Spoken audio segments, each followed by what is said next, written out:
hand the mic over to Bree Oxley to do an early announcement and while people are getting their stickers out. Good morning, everyone. For the first time, we are going to be selling League of Women Voters Linn County specific gray shirts and purple sweatshirts. So when you come to our forums, when you come to forums in the fall, or any other events you're at, you can definitely represent the league and the local league at that. So I am in the back the whole time, so if you're running to the restroom quick or at the end of this, feel free to come and scan our QR code to get your order in. This will also be on our socials, our website, and if you are a member, it will be in your inbox very shortly. But please consider supporting the league in all events that you go to. And if you want me to text you the link or email you the link, just come back and find me, and I will do that. Thank you. Great. And another quick announcement, just because I know people tend to bolt at the end, but tomorrow there is a league meeting. It'll be at Jennifer Borcherding's house, and Tara Templeman from the History Center will be speaking on suffrage and Cedar Rapids history. So just as a quick reminder that Ada Van Vechten, who the window that's here in the library is celebrated because she was the driver on getting the library bond passed in the 1890s. It was the only thing women could vote on at that time. One and only thing. And the men did not believe it would ever happen and scoffed at the potential of the library, but Ada Van Vechten knew better. So, and if you want more information on that, lost track of where Nancy is, but she will get, there she is in the red sweater in the back. 2 p.m. tomorrow, so promises to be a good program. Well, good morning, everyone. My name is Linda Langston, and I am a league member here in Linn County. I'm subbing in for Libby Slappy, who is home ill with influenza B. A reminder that we should all wash our hands frequently and stay home when we're sick, which is what Libby is doing. The League is a not-for-profit volunteer organization which neither supports nor opposes any candidate or political party. The League encourages citizen participation in government and is open to anyone 16 years and older. And we very much appreciate all those gentlemen who come to be League members. This forum is part of our mission to inform and educate voters. There's information in the back of the room near the entrance with an abundance of information related to the League and also legislator contact information. This forum is being live streamed and will be posted on the League's Facebook page by Pro Video. The recording will be linked, and we're very grateful to Pro Video for their time and expertise. I want to thank all the legislators that are here today. We have a few who are not here, some who are sick and have other obligations. Angel Ramirez just texted in that she is down ill.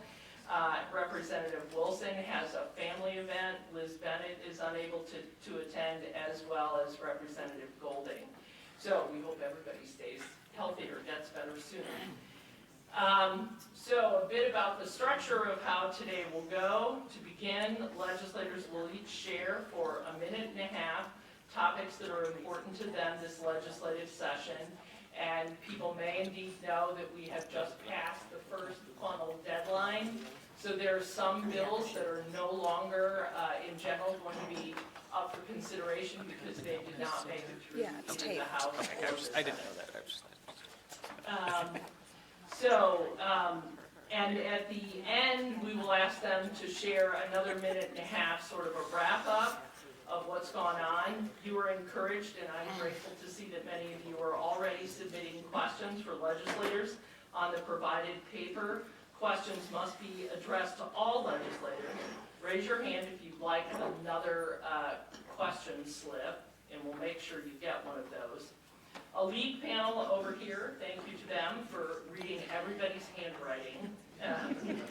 And they will review the questions for clarity and applicability to all legislators. They may in some cases combine questions because with this session. There are some things that are very topically together, so they'll take the chance to make sure that we keep moving along with that. Legislators will again have a minute and a half to respond. We'll end the forum at 11:30. Our timekeepers are up front to let you know. Most of you are all familiar with that. There is the opportunity for someone to pass their time onto another legislator if in fact they feel like they have more expertise. However, we're only going to allow that to happen once so that some individual could have as much as 3 minutes to respond. We may not get to all your questions. It's been a busy session, and hopefully legislators will be able to stay a little bit at the end so that you can talk to them individually. I'm going to give some grace to Senator McClintock because he has to dash to Des Moines for a meeting and speaking over in Des Moines. I told him he was grateful, that I guessed he was grateful that the weather was bad better today. So do please turn off your cell phones now. Remain quiet throughout the forum. After closing statements, you may clap for legislators at that time, but until then, please refrain from clapping. So I am going to jump right in. We have several questions. I'm going to try to sort through these. So there are several questions here that focus on the funding for public schools. People are concerned about the lack of adequate funding, and what do you expect and what might come in the remainder of the session regarding SSA. And it was working before.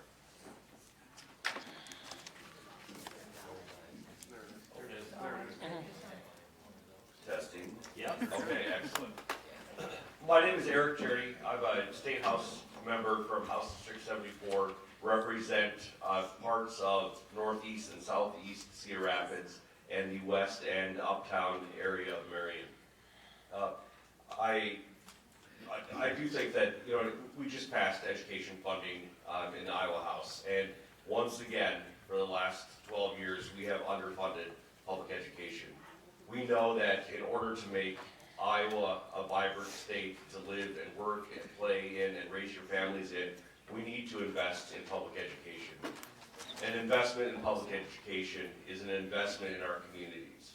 Our communities need our schools just as much as our schools need the communities, and right now, it's not working for Iowa. And our colleagues on the other side of the aisle, the majority party, is refusing to acknowledge that. And you can see a lot. We're going to be moving in now into our budget season and appropriations and ways and means. And you can see a lot of what the priorities are in Iowa by how the state decides to budget their money. And I encourage everybody to continue to reach out. We are going to continue to fight in order to make sure that we can do what we can in order to make Iowa, again, number one, not just in the United States, but number one in education in the world. Jeff Cooley, I'm with, represent House District 77, which is most of the southwest side of Cedar Rapids. And we did have that school funding debate in the House Thursday. 2% was the final number. I voted no, knowing that it's not enough for Iowa schools and our kids. And it has been going that way for a while, but I'm going to save my time and give it to our resident expert. Good morning, everyone. Thanks for being here. Tracy Ellard. I represent House District 79, which is part of the west side of Cedar Rapids. You're going to hear us all talk about school funding. Like they've mentioned, it's got set at 2%. It'll go back over to the Senate. We are told that there's an agreement, so it sounds like that's what it'll be at. One thing I wanted to point out, though, that I talked about on the floor in debate on Thursday is not only is that not adequate enough for what our schools are currently needing to pay for and maintain, but every year we continue to add more unfunded mandates. And I had our education staffer pool just a few that have so far made it through the funnel on the education committee. We've got the one with summative testing in schools and the educational program provided to students enrolled in kindergarten through grade 12, video recording systems and special education. And whether these are good or bad, they're just another unfunded mandate. Taking away funding from school districts meant for teacher salaries and local school districts, allowing online students to participate in public school sports, mandating the school dress code where the wording in it says clothes must actually be clean, in good repair. Students have to have good hygiene, but there's no funding in there to help the children meet those requirements. It also could potentially mean school uniforms, but there's no funding in there for that. And that's just on the House side. There's a few from the Senate as well. But I think it's important to point out how many things that we keep adding onto the schools that we're not giving them any additional funding for. Want to talk longer, I'll give my time to you. No. Okay. I know Molly will add some. I don't like those ones. Hi, yes, State Representative Amy Wickendahl. I represent District 80, which is Hiawatha, Robbins, Northeast, Cedar Rapids. I think, yes, as we go into it, the budget, this all has a cumulative effect on Iowa's schools. We know, 2 decades ago, we were #1 or very high up in the United States for our education system, and now we are about middle of the pack. We can't expect to be a nation leader if we are failing to do doing the bare minimum. And things, as you all are probably aware, everything is getting more expensive. Everything, and it costs more to maintain utilities in a school. It costs more for health insurance. It costs more, and things are not being borne out by these 2% increases, so that it continuously means more cuts every year. And quite frankly, if we want a vibrant world-class economy, if we want the professionals of tomorrow, if we want the leaders of tomorrow, then it means making that investment in education across the board, because we're not going to have the jobs of the tomorrow we're not going to have doctors and nurses when we don't have adequately funded public education. I'm Molly Donahue. I'm the senator for all of Marion and then parts of Northeast Cedar Rapids and parts of Southeast Cedar Rapids. I'm also an educator and also on the education committee. They've talked a lot about 2% not being enough funding, and they're correct, so I'm not even going to go there right now. I'm going to talk about the fact that once upon a time, public school was the #1 priority in the state. Governor Bob Ray, Republican, never gave less than 5.5%, and sometimes they gave up to 14% to make sure, and that's when we were #1 in the country, or fighting for #1 and 2 with Minnesota, right?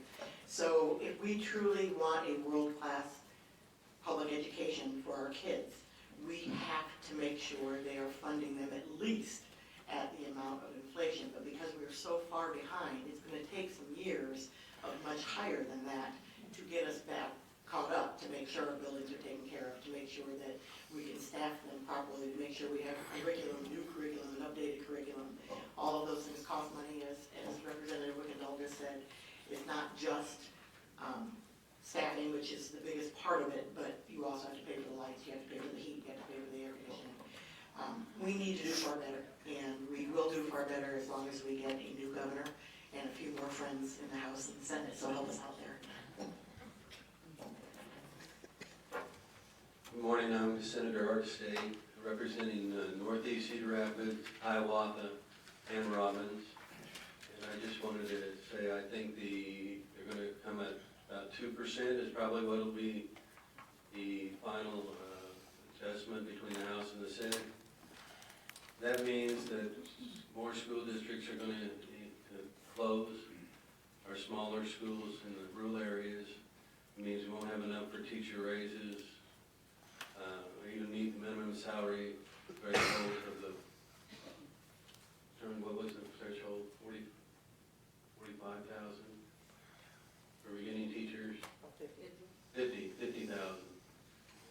Districts won't be able to meet that, so we're going to see larger classes, fewer teachers, and I don't know what we need to do. I think one of the things that should happen is to cap the income levels for the vouchers, use that money for more supplemental state aid. Thank you. I'm going to use just a portion of my time to thank the League of Women Voters for having me. I do want to apologize that I wasn't here last month. If you don't know, I'm also running for Congress in District 2, and I'm trying to split my time between my Senate duties and also trying to get that, at least meet my minimum obligations for that as well. So I apologize for not being here last month. So if you don't know me, I'm Charlie McClintock. I'm in the Senate in District 42. I chair technology, agriculture, or I'm on agriculture and vets, and then I was on workforce. They removed me from workforce this year, so we still have Molly though.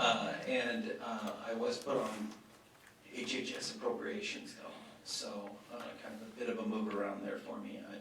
They probably won't miss me on workforce, but anyway, I used to be the vice chair. But that being said, I think there's been enough comments here on SSA. If you follow that, the Senate did start it out at 1.75 and then it went over to the House. Kudos to the House for raising that amount. Obviously it wasn't enough. If you followed my vote, I voted no on 1.75, and if you followed me traditionally over the last 5 years, I'm usually a no on SSA because my threshold is around 5% to fund those. I think that in speaking to some of the school systems, 2.5 or 2.6, is kind of the bare minimum of what they need, but obviously we would like to get much higher to be able to fund those. And then one quick note, as when people say, well, this is such a big part of the budget, why should we have to pay this? Well, there is a difference, and we compel people to send their kids to school. If you don't, you could be legally in trouble. So there is a good reason of why we should have to pay it, and why it should cost, and why we should meet those obligations, because we're forcing you to do it. So there's a difference. All right, thank you. Senator McClintock will start downward. Okay, there we go. Back in the other direction. And I think I was about 10, 15 seconds over, so I'll make that up in this answer. So this question is in regarding to vaccines and the change to not require vaccines anymore in school. This person would like to know what your position is on the bills that are doing away with vaccine requirements. Sure, okay. I actually can see this both ways. Okay. So I think that we should have the vaccines if you're going to send your kids to school. However, I also kind of see the logic, right? The vaccine is to protect me, right? I take the vaccine, and then if you're unvaccinated, I assume Art isn't, but if Art sits next to me and he's unvaccinated, I took the vaccine to protect me. And I was in the military. I got hit in both arms, bam, bam, bam, over and over. Going overseas, get some more, bam, bam, bam. So I've been vaccinated about 1 million times. I took the COVID vaccine. And it's like, because I worked in public safety, and they asked us to do it and so on. I wasn't going to argue about it, I just did it. But again, I also fought that if you didn't want to take the vaccine, you didn't have to. So I see it both ways. But let's say Art's unvaccinated. I took the vaccine to protect me.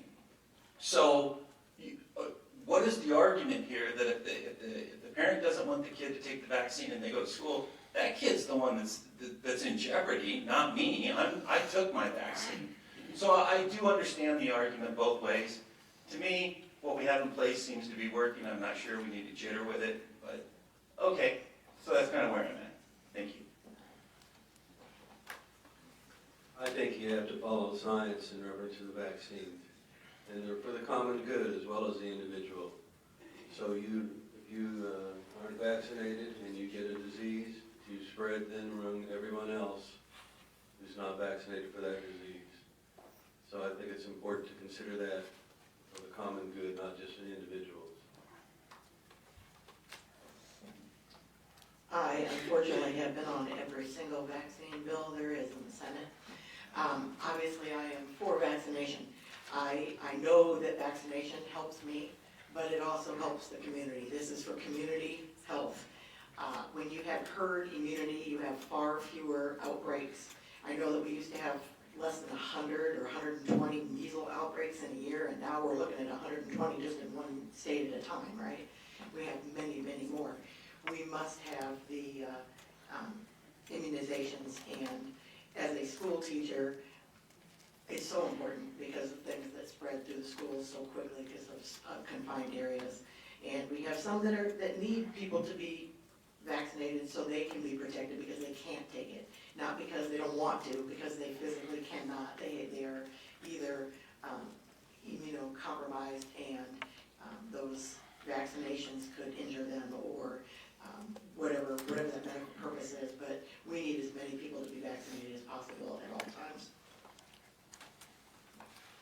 So, I always found it astounding. I think one of the things that why we're here is because, quite frankly, we have a bunch of ding-dongs are being platformed and elevated in the civil discourse.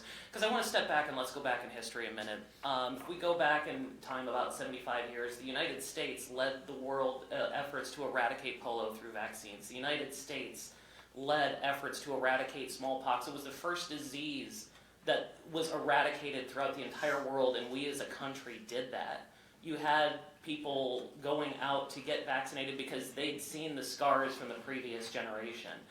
And now we have people in high levels of positions of government, high levels in the media, who basically spout absolute nonsense. We had a bill that would, legalize over the sale hydroxychloroquine and ivermectin for the treatment of COVID, not because it works, but because Joe Rogan thinks it does. And I can't even sometimes with this, with the what we have in there.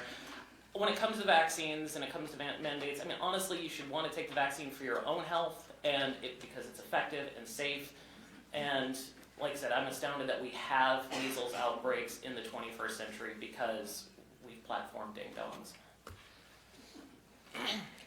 Some things that I think haven't been brought up in this conversation is the workforce itself in the schools. I think this could potentially be another push for people not to want to work in the schools if they know that their health isn't going to be protected.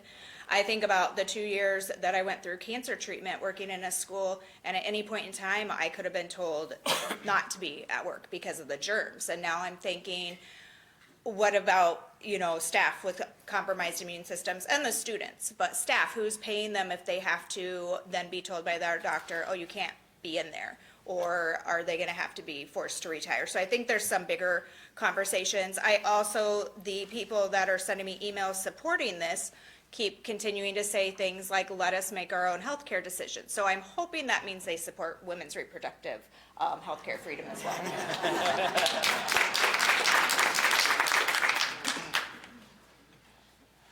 So, this issue is very, I heard it earlier, it's working right now. What are we changing? Folks that need to make the choice to exempt themselves have the ability, and folks that are making that choice because of whatever their health condition are getting vaccinated. And that's the current system we have, and I don't see much reason to change it. I agree. We have scientists for a reason. We have research for a reason. We've done exceptionally well historically in the United States with believing and understanding and trusting science. And so I think that we need to stay where we're at. I would welcome you all to come to the Petri dish of the Iowa State Capitol. As you can see, I get sick about once a year, and it's about this time of year, and it's because I've been at the Capitol every day since the 10th of January, and illnesses spread, and vaccinations can certainly help with some of those diseases. As Senator Donahue noted, it's called the Capitol crud. It is the Capitol crud. So Representative Jurdy, we'll start with you and go back down. There are several questions here, again related to education and how you plan for and protect children who get rejected from private schools, and then as well, what kinds of things do you foresee that could be put in as protections for all students, those with special needs, LGBTQ, and immigrant students?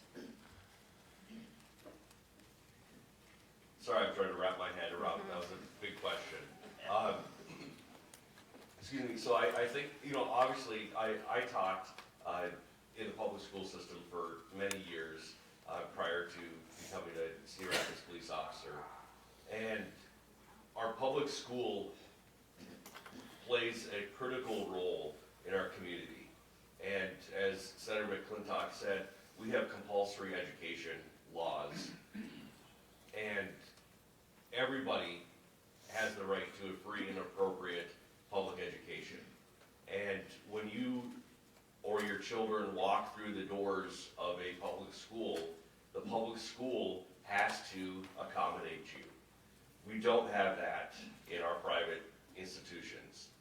And it all goes back to follow the money.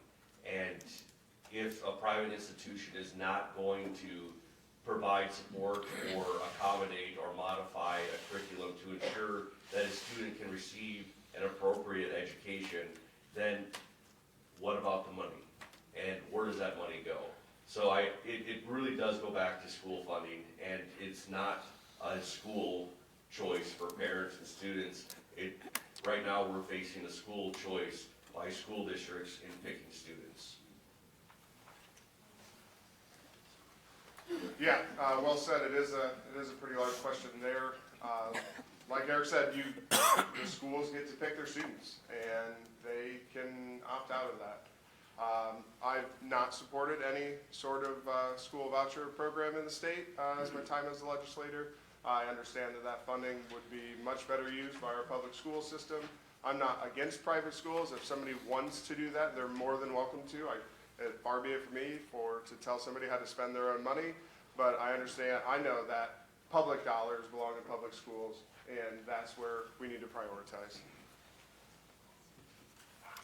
So the question around protections for all students, really we would have to have different leadership, because we had a lot of protections in place and they continue to be removed through the legislation that's passed the past few years, and there's more this year. So the current bills would have to die, and we would need more friendly people coming in to help reverse some of that stuff.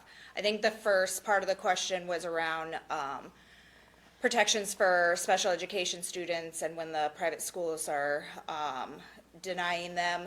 There is a few different pieces of legislation going through the education committees in both chambers around special education. I think it's great that everybody wants to be involved in the conversation. There's nothing just yet that I think is the perfect fit, and there's I think unintended consequences of all the pieces that I've seen so far, but I'm glad the conversation's going through the Capitol right now. Yeah, I don't have too much to add on to that, except, I mean, with respect to vouchers and the private funding, that's, I mean, as long as Reynolds is the governor, then there's not going to be putting any additional guardrails or oversight on that. Now, fortunately, every day that passes is one closer to her leaving.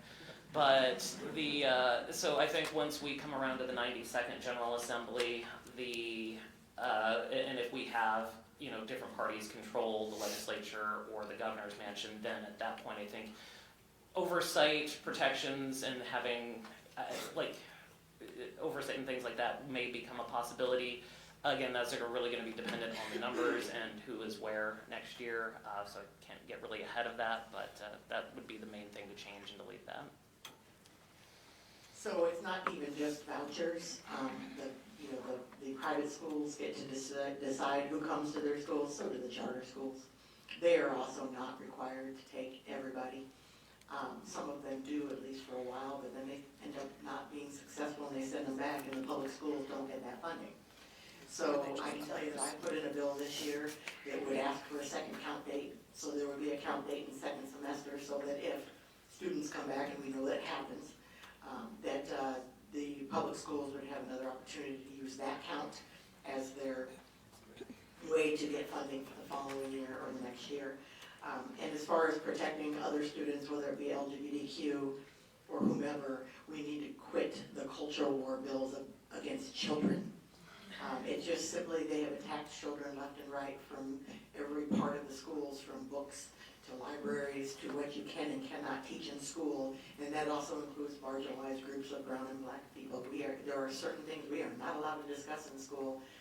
They call it the divisive topics. So we need to get rid of these people who come up with these crazy ideas and put people in who actually want kids to learn.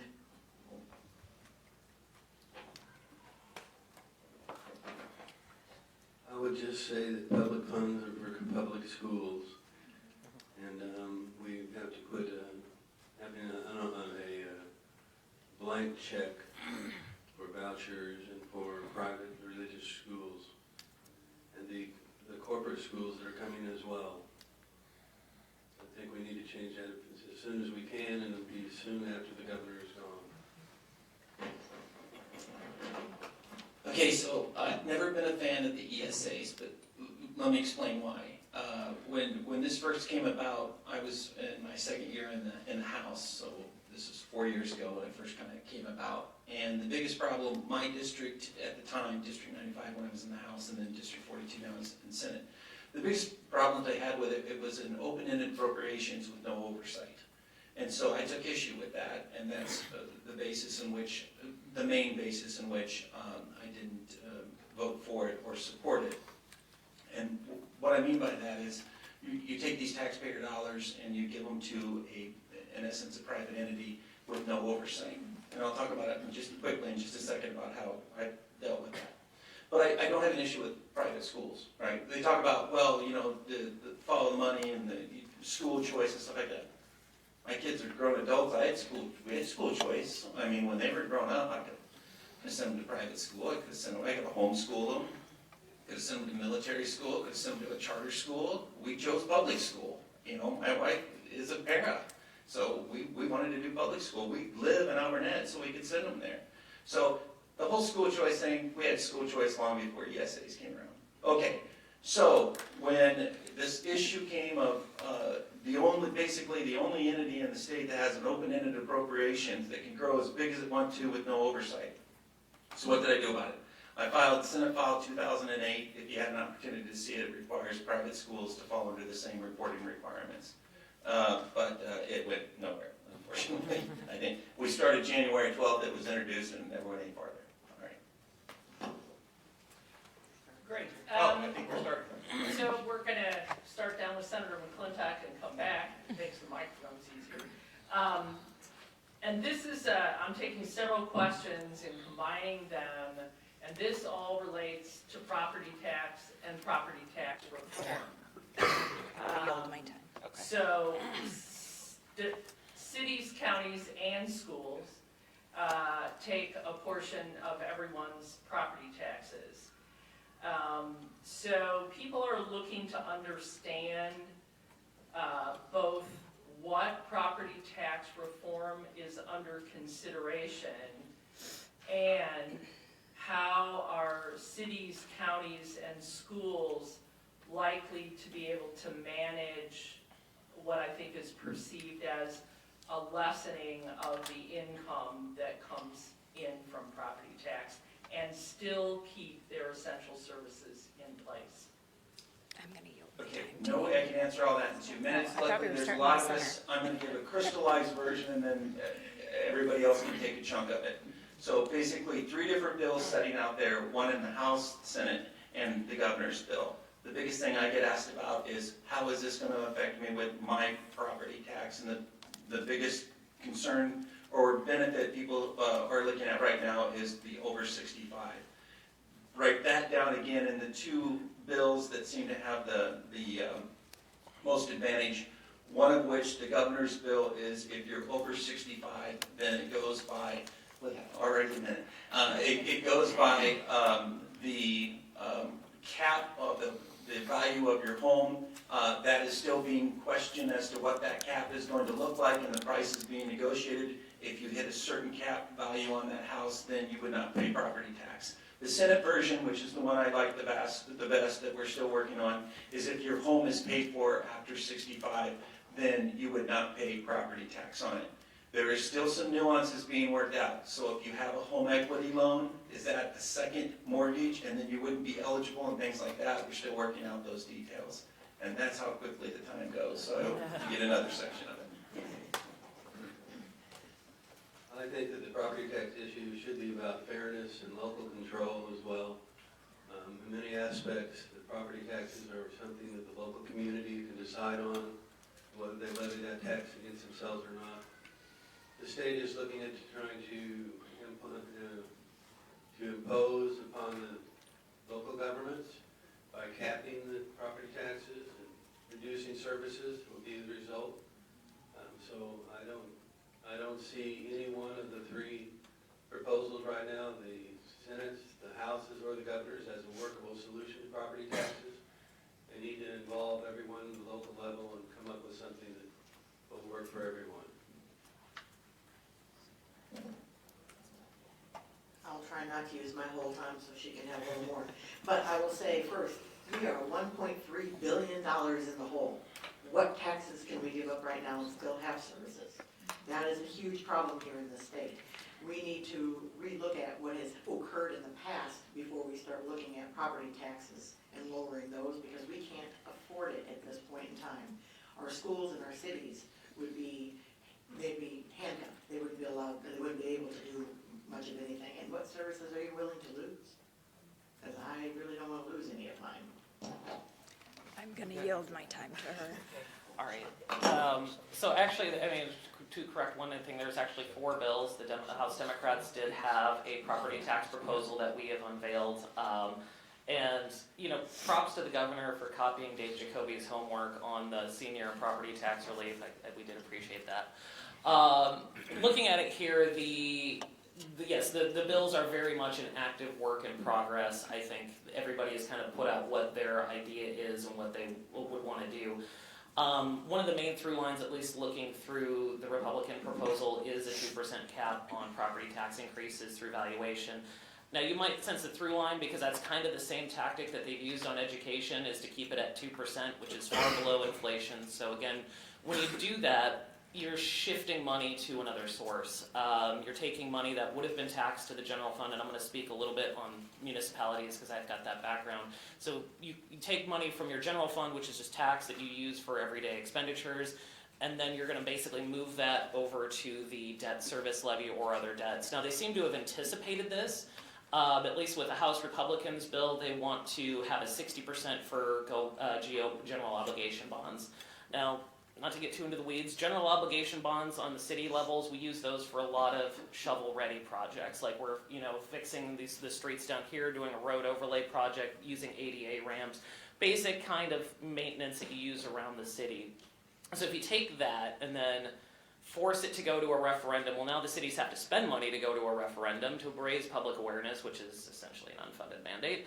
And then for every year, basically this would have to come up for general obligation bonds. And so honestly, if you like potholes, that's an idea. The governor's is even worse somehow, when she just basically says, no, cities cannot do general obligation bonds.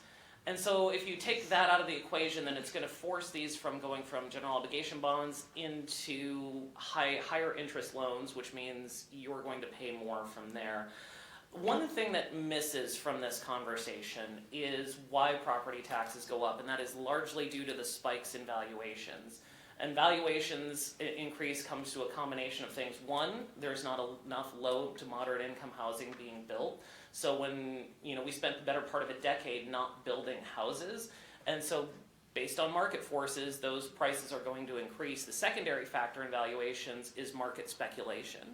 It is right now very difficult to, get a new house on the market, and then all of a sudden you've got, private equity buying up the houses, flipping them at a higher price or renting them out, and that's also being an increase in valuation. So if we really do want to do things on property taxes, we really have to target valuations. I know I've introduced a couple of bills on that to basically have live-in requirements so that when local governments go out and build new things, like the new house that comes on the market. Does anyone else want to yield time? I'm not quite done yet. They said only one person Damn can. it. All right. To yield, so we understand. I know. Really know some stuff.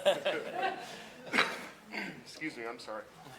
I won't use much time. I have owned a home since 2011. My property taxes have never gone down. We always hear every year how much a priority it is of majority party, and they want to lower property taxes. Hasn't happened yet. My gut tells me it's not going to happen again. The one thing that I'll mention too is that Iowa, as everybody in here knows, I suspect, is the population is getting older and older. And we have to find a way in order to bring younger folks and families into Iowa in order to make it sustainable. And the 3 Republican plans that you see, it might sound really great, where we say, well, we're just going to stop making folks that own their home pay for property taxes. Well, that's going to shift the burden on to folks that have mortgages, that buy their first home. Somebody has to pay for it, because those essential services are actually critical for the safety of communities. And I understand that at some point we have fixed incomes, excuse me, that we have fixed incomes and we want to know what that looks like. So the Iowa House Democratic Plan also does cap the annual increases to 4% to help with that a little bit. But everybody expects somebody to respond when they dial 911 for an ambulance or the fire department or the police.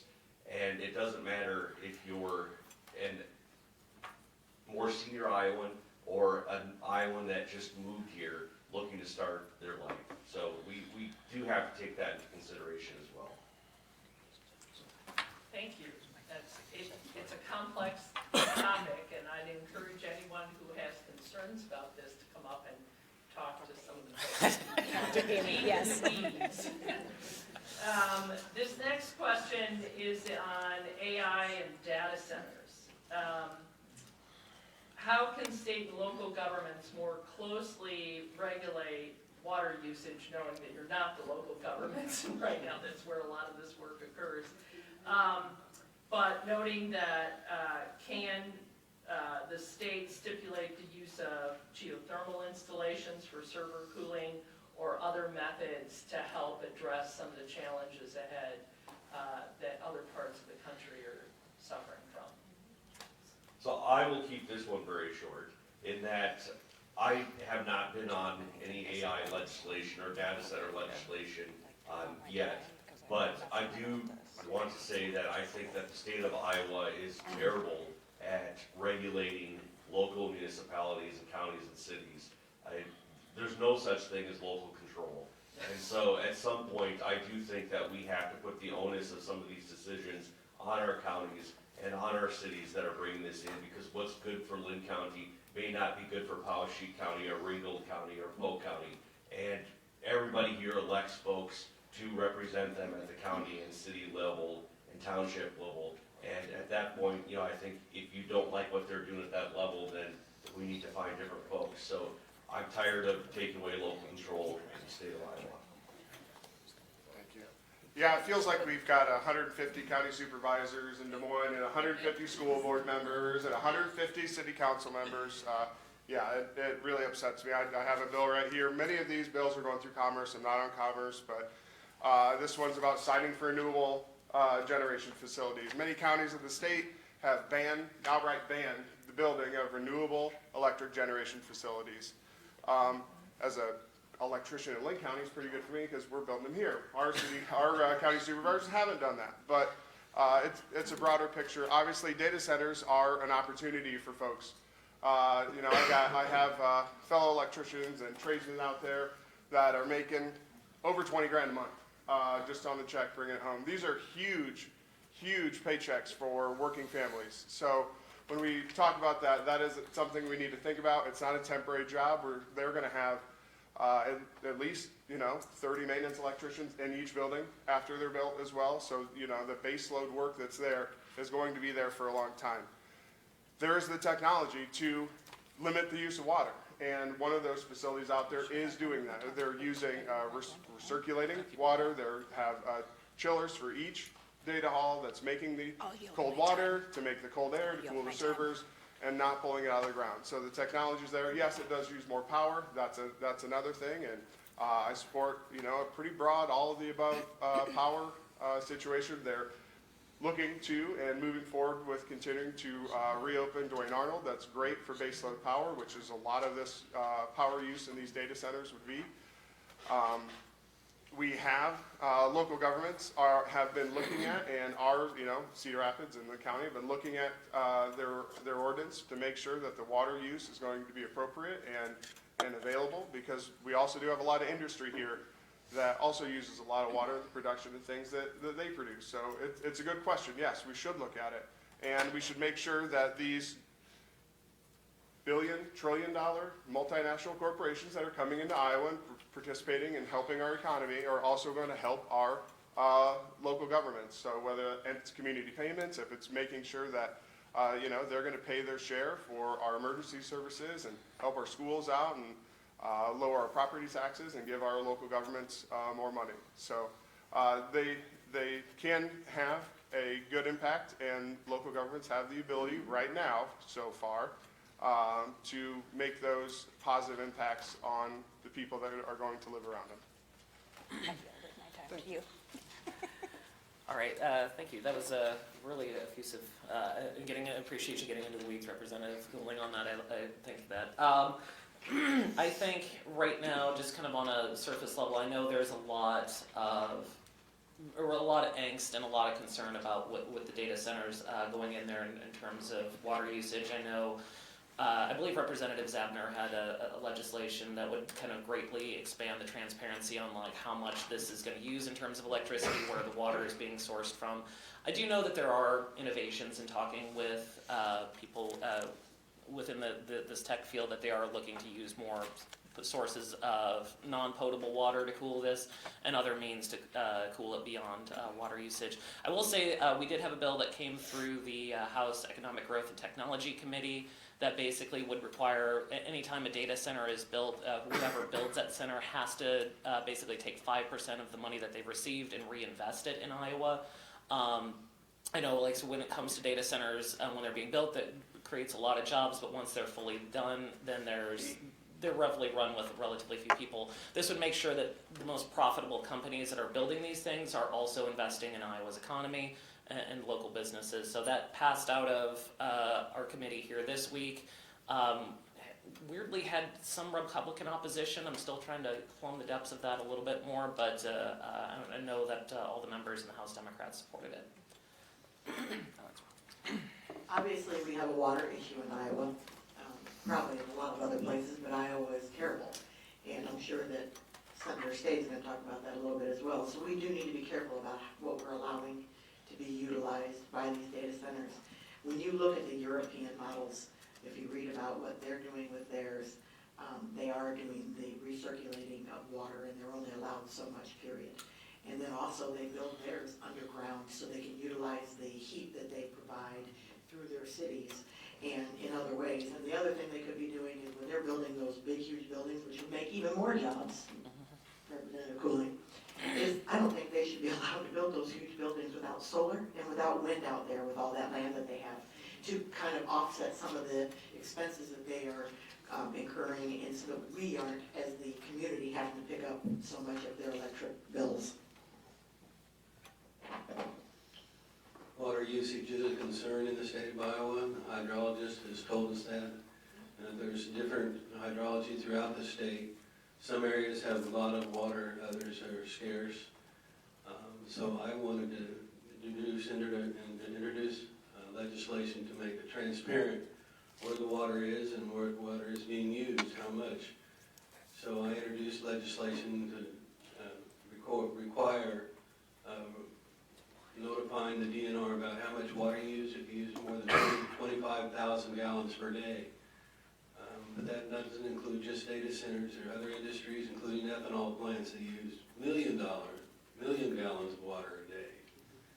So it's important that we are transparent and we actually know before we act. I think they actually, Representative Cooling did a really good job. I think it's been explained enough. The only thing I would say is there's no stopping it anymore. 9 out of 10 people use technology in some form, especially with their phones. It's here. It's not coming. It's here.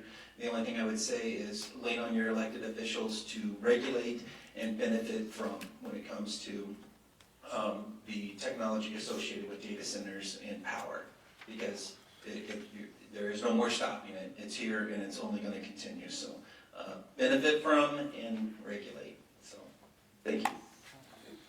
Great, Senator McClintock. We're going to stay somewhat on the topic of water quality, but really looking at both agriculture and conservation.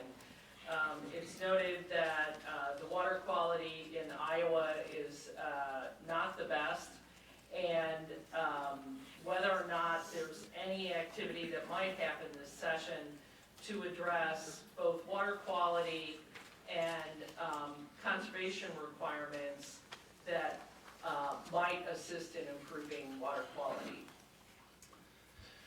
Okay, so I'm going to agree with my Democratic colleagues on this. If you go just do a little bit of research online, you'll see that there's some introduction of some really good bills or acts. Most of them are democratically led. There's about 7 bills, 2 of which are really good. I don't want to take up too much time because Art's going to have probably some of the best comments here on water quality and some of the stuff that we should be addressing.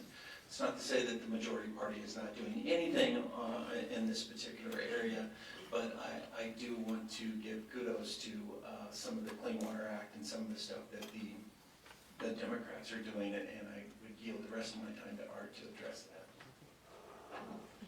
Thank you. To address water quality issues, last year I introduced a bill called the Clean Water Act, and it went nowhere. It was a comprehensive piece of legislation that deals with a lot of ideas, a lot of ways that you could curtail some of the water quality problems, including nitrates and E. coli, runoff into streams, lakes and rivers, ways to address that, giving the DNR more power and counties more power for KPO sightings. That's a combined animal feeding operation to reduce most of the manure. So that got nowhere last year. So this year I took a different approach. I decided instead of a big, large, comprehensive bill, to split it up into sections and write an individual bill for each one of those positive things that we could do. I introduced 16 bills, and none of them made it past the final.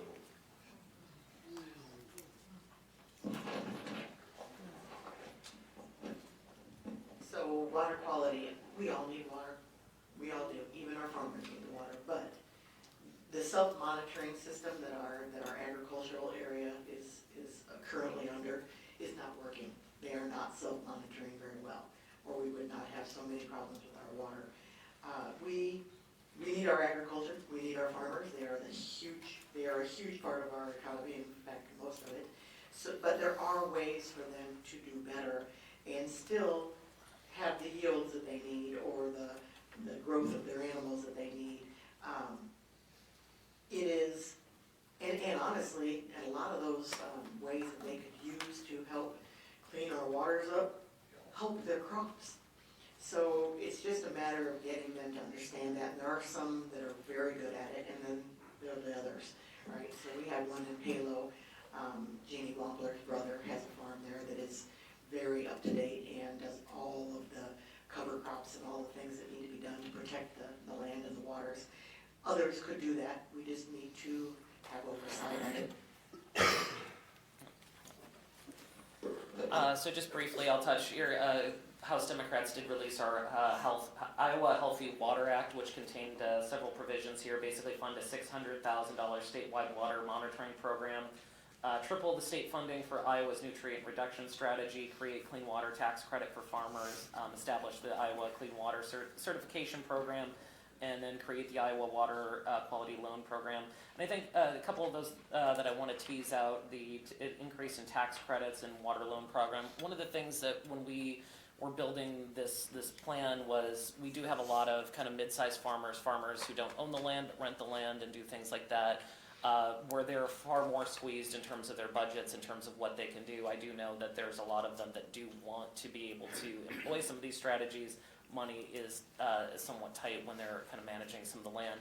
So a couple of these programs would help alleviate that burden, being able to partner with farmers to put in these additional buffer strips and other things that they need to do to prevent these nutrients from running into our lakes and rivers. I have always said that this is not necessarily an agricultural problem. This is a political problem. This is a problem that the governor and others and senior leadership do not want to address and are happy just the way things are. But I think that time is coming where this is going to need to be, this is far past the time that we need to address this issue. I don't really have much to add that wasn't already said.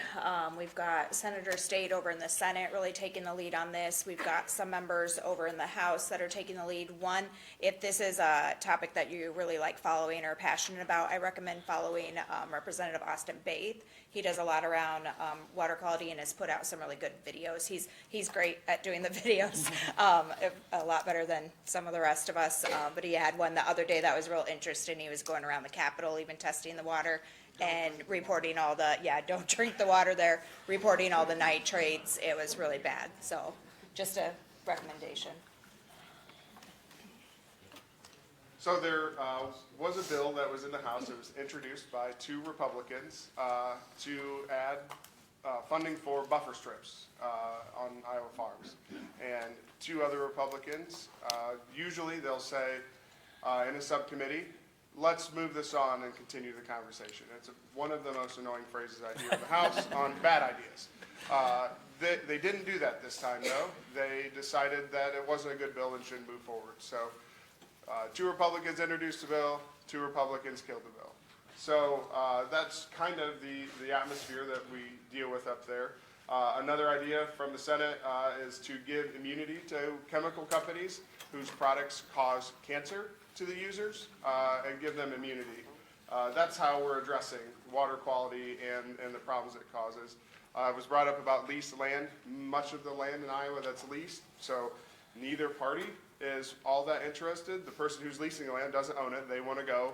They need to make the most money, right? Pay for the lease and turn a profit. That's what they have to do. And then the person who's leasing the land, they're not working it, and they don't have a big incentive to decrease the amount of tillable land on that lot. So it's kind of a catch-22 in that lease situation. And if somebody who is leasing that land invests that money, there's no guarantee that they'll be leasing that land the next year or 5 years later and see any of the benefits, because once you do all that stuff, there is a benefit. You can't increase yield. It takes about 5 years.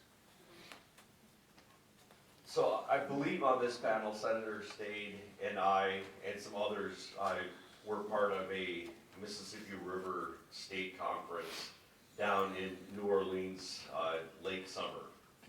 And we know that we have a water quality issue here, but I will tell you that the folks south of us, where Mississippi River runs, are very concerned about what we're doing in the state of Iowa. And they talked about what happens up north, flows down the river. And Representative Cooley mentioned it as well, that there are things that we can do. We've worked with Representative Scholten, who is the chair, our ranking member of the Agriculture Committee in the House, about coming up with an Iowa agricultural bill. We know that the economy in Iowa is largely based on agriculture. We have a lot of folks that want to be farmers but can't afford the land to farm. And some of these infield farm practices that will have the greatest impact on water quality in the state of Iowa, they can't afford to do because they don't own the land. So we need to come up with a comprehensive plan to assist these young farmers to make it affordable for them to do the best practices that will create an improvement in our water quality in the state of Iowa. So this is a follow-on question that is related to generally health and the environment, particularly is related to PFAS and our increased cancer rates here in Iowa. Do you think that there is any likelihood that anything will happen this session related to any regulation of PFAS or other cancer-causing items? That's a great question. I am not sitting on any committees right now, so I don't know of any legislation that's moving through. So I will yield my time to somebody that likely is sitting on the committee that can talk more about that.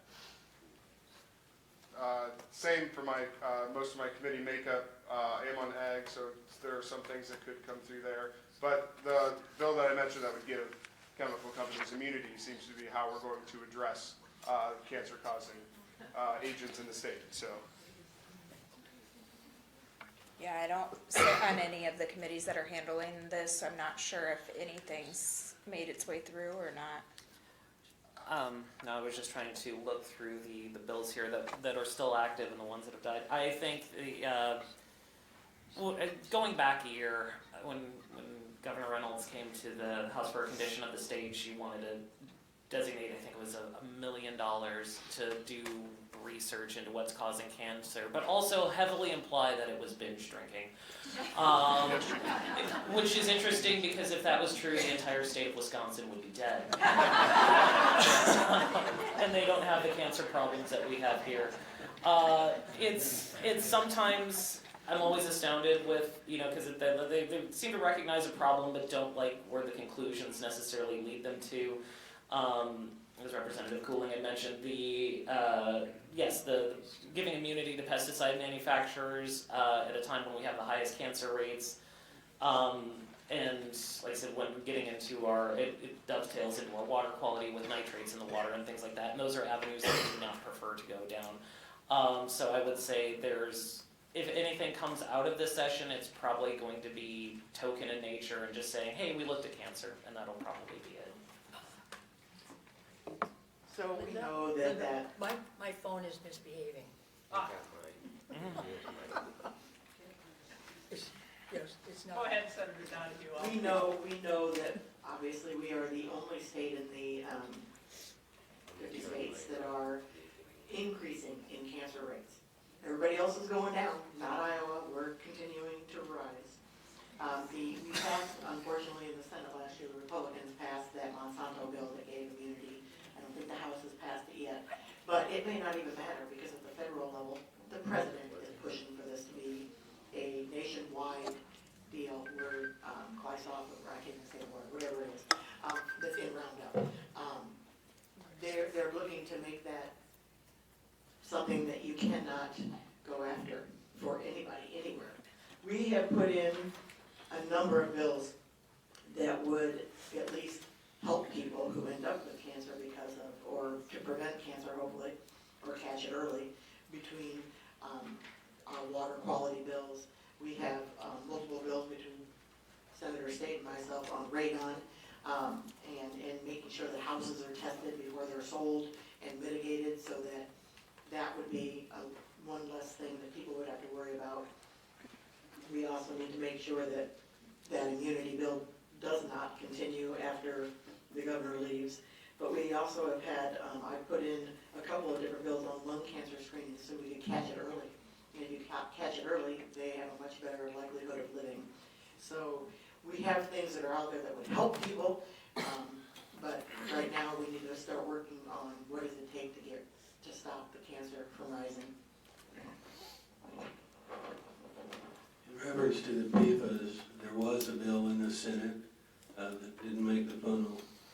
It was regarding sewage treatment sludge and required the sewer treatment to test for PFAS and then alert the farmer that there's PFAS if they're present so that the farmer could make a choice whether to spread that on their farm fields or not. It's kind of a joke, I think, not funny, but it didn't make funnel. I have introduced a bill for banning paraquat, which is also known to cause cancer. That bill did not make it either.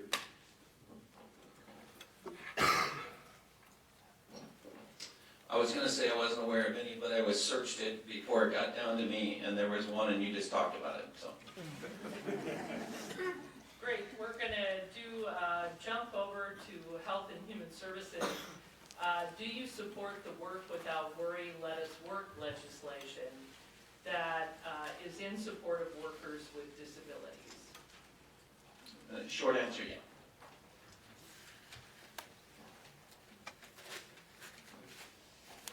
Can you repeat the question again? Yes, there's several questions about the Work Without Worry, Let Us Work, which is legislation in support of workers with disabilities. I definitely support that. It's part of the cliff effect, where you raise enough money, you lose your benefits, and it's harmful. This is an incredibly important important piece of legislation for many Iowans. When you can only work so many hours before losing your services, if you can't get yourself out of bed, you can't shower yourself, you need somebody to come in every day to do that and then put you back into bed at night because of your disability, and you lose that just because you want to work, it is demeaning. These people want to be part of society, they want to be part of the workforce, they want to be productive, they do not want to sit at home and wait around for their aides to come and take care of them. And the only way that they can do that is to allow them to work as much as they can, and not take away those services. This was a bill that was originally introduced by Representative Turek, and it is a fantastic bill, and we just passed it out of committee on Thursday before we came home for the weekend. Absolutely support the work without worry, and I know that Representative Turek has done a lot within the House to try to get the Republicans' majority to take it. They still express openness to it. I'm hoping as the session comes down they continue to do it. I will say I think in one area we did move backwards on this issue is last year when the state of Iowa implemented work requirements for Medicaid.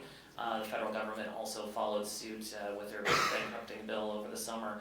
Part of the problem, I would think, is the issue is like we do have a lot of people on Medicaid and disability who do want to work but kind of fall into a gray area where their condition doesn't necessarily make them amenable to a 40-hour-a-week job, and so having to lose their benefits because of these onerous work requirements makes the problem worse.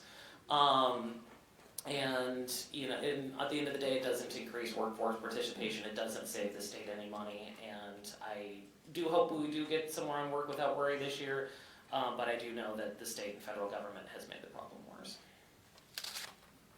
I agree with all the comments that have been made by everyone before me, and I absolutely support this. Representative Turk's put a lot of work into trying to get this through. We'll support. I supported it as well. We've had a lot of organizations coming to the Capitol in the last couple of weeks, physical therapists, occupational therapists, and students that have spoken in favor of it as well, and certainly hope to see it move forward. Thank you. Next question is somewhat tangentially related to immigration. Have you heard of the potential of any federal government warehouses to be converted to detention centers for immigration at this time? I have not. I haven't seen anything yet. I haven't seen anything. Yeah, I don't know that those have necessarily been announced. I will say that, just kind of dovetailing on immigration, Representative Ramirez, I know she's not here, but her and I and Representative Crokin did introduce several pieces of legislation that we collectively called the Protect the American Dream Act, which does a combination of things related to immigration. One, it prevents federal ICE agents from concealing their identity through the use of masks when engaging in law enforcement, or not law enforcement operations, or not law enforcement, but engaging in immigration activity. There is prevents and basically secures places of worship, grocery stores, courthouses from being subject to immigration raids, and then also requires the governor and the AG to return anyone who's been unlawfully deported by ICE. Certainly those are things that we wanted to put forward as potential safety measures in light of the events of what have been going on in Minnesota, and to protect the people of Iowa. I always, when it comes to the subject of detention centers, I always want to put this not necessarily cheery thought out there, but the detention centers that are built that house immigrants today can just as easily be converted to house Americans tomorrow. So just in the last week, I've heard rumors that there are 2 of them in this area, but we don't know where those are, if it's actually true. But I will also throw out there, as far as this goes, I thought when they said that they were going to come in and they were going to find people who were illegal, right? I mean, they're having people come to the ICE building every week to check in. Those are legal. They are here with papers. They came here legally trying to get a better life, and they are treated like criminals in there.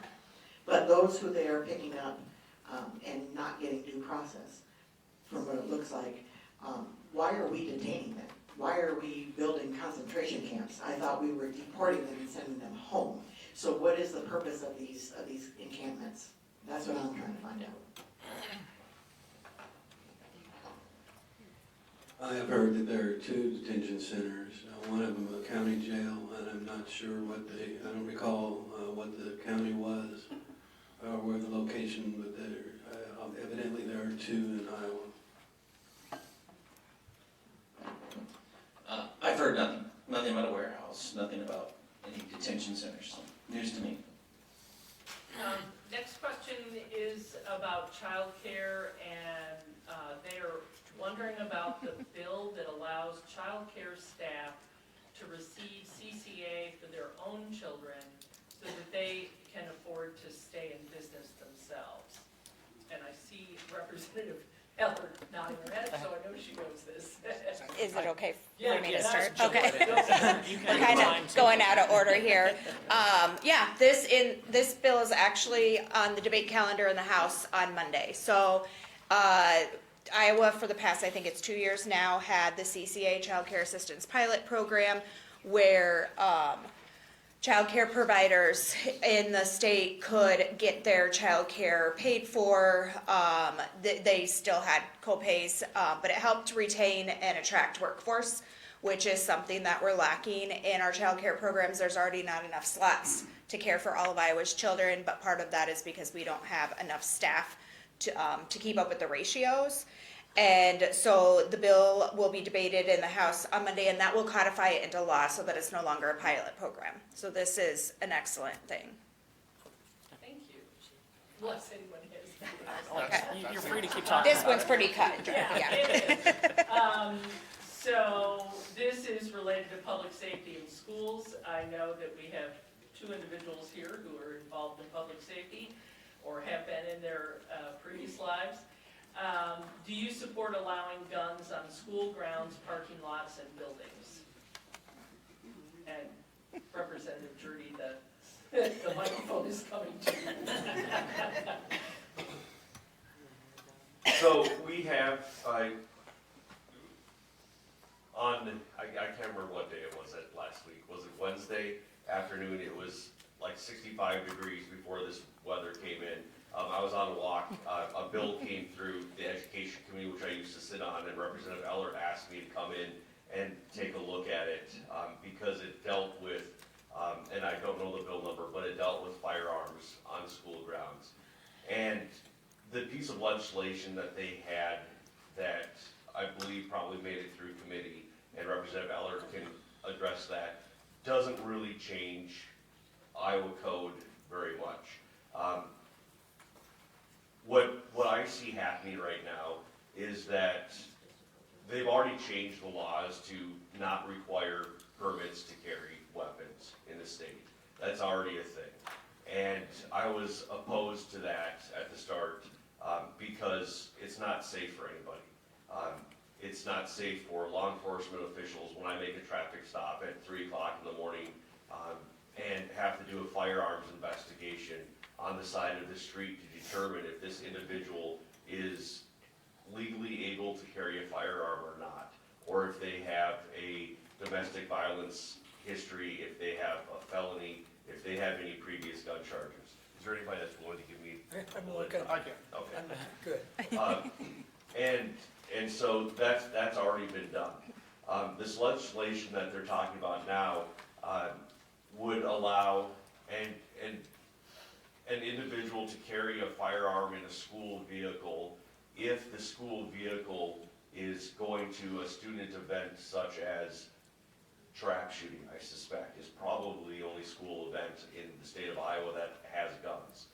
Somebody else brought up that there is now, the Isaac Walton League might do a firearms safety training course at the school, so that would require an individual to carry a firearm in a school.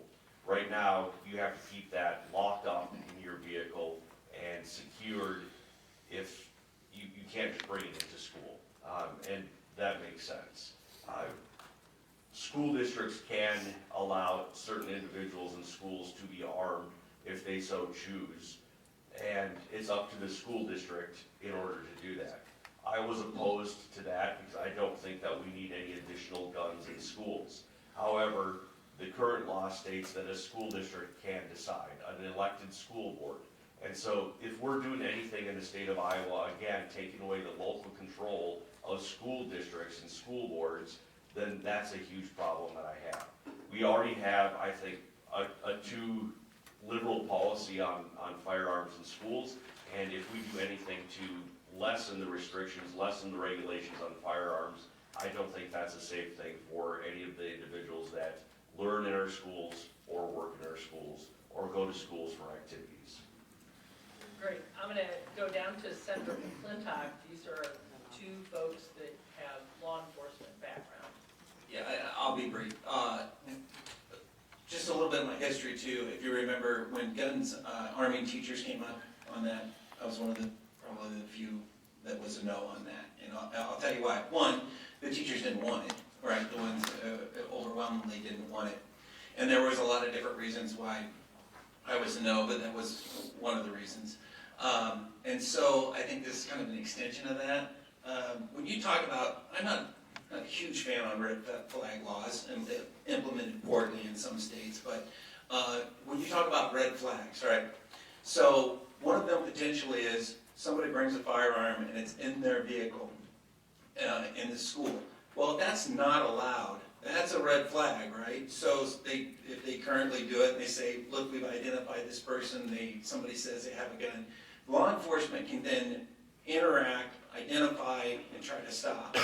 If you remove some of those things that say, well, now they legally can, okay, you're literally removing thresholds that make it easier and easier and easier for somebody that is going to make action or an unstable act to act within a school and do something violent. And it's like, she's not sure we want to keep making it easier for those things to occur when we could have telltale signs that are currently illegal to do it. And you can say, well, it's my Second Amendment right, or it's this or that. We have placeholders in place to limit things for overall safety of people. I couldn't support it. So we're getting close to the end of our time, and I'm going to endeavor to end on a more positive note. So folks can pay. Oh, 2 seconds on that? Sure. Sure. So we've already been here, and I will tell you what's saving the schools right now. The insurance companies that insure the schools refuse to insure the schools if there are any guns on the property, and that is what's keeping it out of the schools right now, and I'm very thankful for them. Thank you, Senator. That's a good thing. So in my effort, as I noted, to end on a more positive note, pay attention. Laura Bellin is going to be doing a story soon about the 4 Democrats who were allowed to run bills this year. And for your awareness, in the legislative process, the party in power is the one that controls the legislative agenda. And so consequently, generally, if you're in power, you run the bills and the other party doesn't get to run the bills. So this is a good thing that 4 Democrats have been allowed to run bills. One of them was by Representative Elizabeth Wilson, who represents Linn County, and you may have read about it in the Gazette, so her focus is really on trying to put a judicial recommendation in place that people who are charged with stealing money from their city clerk job or whatever public service job that they are in, that they actually have to get a specific jail sentence. So that is moving. So I'm wondering if there are any others that you suspect may be able to, on a bipartisan basis, move this year. It's always great to see bipartisan bills, so, yep, go for it. I'm on that list of 4 as well. So one of my bills made it through, and it's really exciting. It is a bill that is going to support our children and support our teachers by allowing play back into the classroom for our kindergarten students. And yeah, we have one of the champions and I would say creators of the bill here in the audience. So yeah, very exciting. A lot of you that have had kids in education recently, or if you work in the schools, you realize kindergarten is now, I used to say the first grade, I feel like it's really going more towards like second grade. Just so many unrealistic expectations for our young students, things that aren't developmentally appropriate. And this bill, so far through subcommittee and committee, has had full bipartisan support, with one of the Republican members even saying this is one of the most important bills we'll pass this session. So very excited about that. Any other takers? I can tell you that in the Senate, we have 22 bipartisan bills. Excellent. Will any of them go forward? We will see. But they made it through fun. I have one that's part of the parent consent for minors using tanning beds. Last year I had a trapping one. I also have one that's increasing hunting and fishing and trapping for people in the state. That's usually the ones that we can get through in the Senate. It has to do with trapping and hunting, but that's what it is. Well, it's good to know that we have people here locally who are working constructively together to get some really important things done. So I'm going to give people their final minute. Well, I guess I have the microphone. You have the so- microphone. All right. So I think it's you. So just briefly, I wanted to add one thing on the kind of the bipartisan legislation coming out of the House Economic Growth and Technology Committee on Thursday. We did pass a bill that was to basically put some safeguards around chatbots, manipulated chatbots, and put reasonable age verifications on that. That was very much a work in progress, I believe, for the whole committee. I do give some credits to Representative Sorensen. I know both him and I had similar bills, and we opened it up, brought in ideas, and it's still being amended, but it did pass and is going to the floor, so I'm confident that will be at least one piece of legislation that we can do AI-related that protects youth. I guess I'll keep on that theme. I know I just shared about my one that was in my name that I sponsored in the House that made it through, but I also have somebody here that helped me final proof one of my bills over in the Senate. So I want to thank Senator McClintock for helping get my recess bill over there that will help protect students in kindergarten through 5th grade, protect their recess. So another good thing that is good for Iowa students. All right, I'll use my minute. Thank you to the league for having us. I appreciate everybody being here. It's very important to participate this way and come and hear and get your questions answered. Continue to contact us and other legislators, because it does make a difference. And obviously, giving us a story on how specific legislation impacts you also helps us a lot to tell your story at the Capitol to folks who just don't always know how the thing they're going to be voting on or what they're bringing up is going to impact regular Iowans. So thank you to the league, and thanks to everybody for coming. I also would like to thank Linda and the League of Linn County for hosting this. It's extremely important for us to hear from, even if there's questions right now, this isn't back and forth, but it's questions, and the questions give us insight to what is important. We get a lot of emails and phone calls every single day, and try to respond to as many of those as possible. If you are in Des Moines, remember it is your state capital, and come up and send a note in and let us know any one of us at this table would love to have a conversation and see you there as well. But do stay involved. It's critically important, and I'm excited and honored to be able to represent Linn County. Senator Flint, actually, I had Senator the Donahue, mic, you so got the I mic, don't. go for it. So, again, thank you everybody for being here, to the league for holding this. These are very important because we get to hear from people we might not otherwise hear from. We have a lot going on in the Capitol over the next month to get those budgets done, and there's still a lot of work to be done. So please make sure you're contacting us when you have questions and concerns so that we can share those as well. The other thing I was going to talk about a little bit is the fact that we're seeing a shift in what's happening here in the state. In the Senate, we flipped a couple of red seats to blue. We hope to maintain those next year in the election process and gain a few more. We're looking at possibly having a Democratic governor, so we have some opportunities coming up, so I want to leave you with that hopeful note that there is hope out there, and I do believe we're going to have a lot more to say next year with what's happening in the state. I wanted to thank the League of Women Voters as well, and also to all of you for staying involved and advocating for the issues that are important to you. Please continue to do that, particularly with emails, so that we can move that information to other of our colleagues. I appreciate you all being here. Thank you again. I would say the same thing. Thank you to the league for having us. This is great because we learn a lot about what's going on with what's important to you and the feedback that we get. I want to thank everybody up here as well. We all get along very well, and like Tracy said, I did not write one word of that bill. It is all hers. We just worked together to get it through. There's other bills that we run back and forth for each other, and it's great that we can work together to get that done. As was mentioned, I'm literally walking out the door as soon as we're done here because I speak in 2 hours in Des Moines. So I do have to get going. So I'm sorry that I don't have time to stay after, but I know we're doing one more of these, and I'll try to schedule better.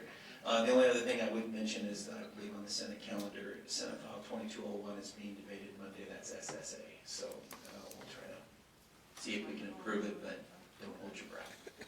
Thank you. Great, thank you. And Senator McClintock, you should go, because I know that's a long list. So thank you to all of our legislators.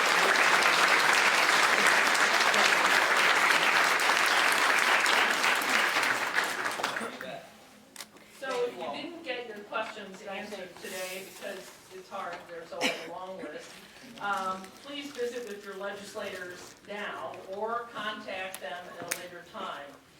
They may be available for answering your questions. I hope that many people had the opportunity to put their action that they would take and to give an indication of your highest priorities as well. So thank you to all of our legislators who take the time out of their incredibly busy schedule to be here today. Those who are not feeling well, I hope they get better. The next legislative forum is Saturday, March 21st at Hiawatha's Public Library. League members will be around, and so we hope that you'll engage with them, consider becoming a member. We want to meet you, answer your questions, and offer resources to help you continue communicating with your legislators. The League reminds you that democracy is not a spectator sport, so contact your legislators often. Agree to take some action, as is noted up here, and we hope that you will complete your action and maybe take an additional action, because it will take all of us. Thank you very much. I'm going to turn it over to Nancy for closing information. Just a quick thing, I'm Nancy Anton-Johnson and I'm membership chair. The table back there, if you are a new member in this last year and I haven't caught you, can you stop back there? I have something. And if you're interested in joining League to support this kind of activity, please let us know back here also. We have membership information. Tomorrow we have a membership meeting at 2 o'clock. That's another thing you can ask me about. And we hope to see you next month. Thank you very much. And one more round of applause for our legislators.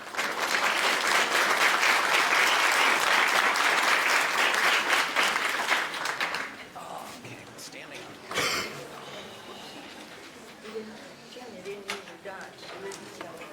Oh, yeah. I'm hard of hearing. What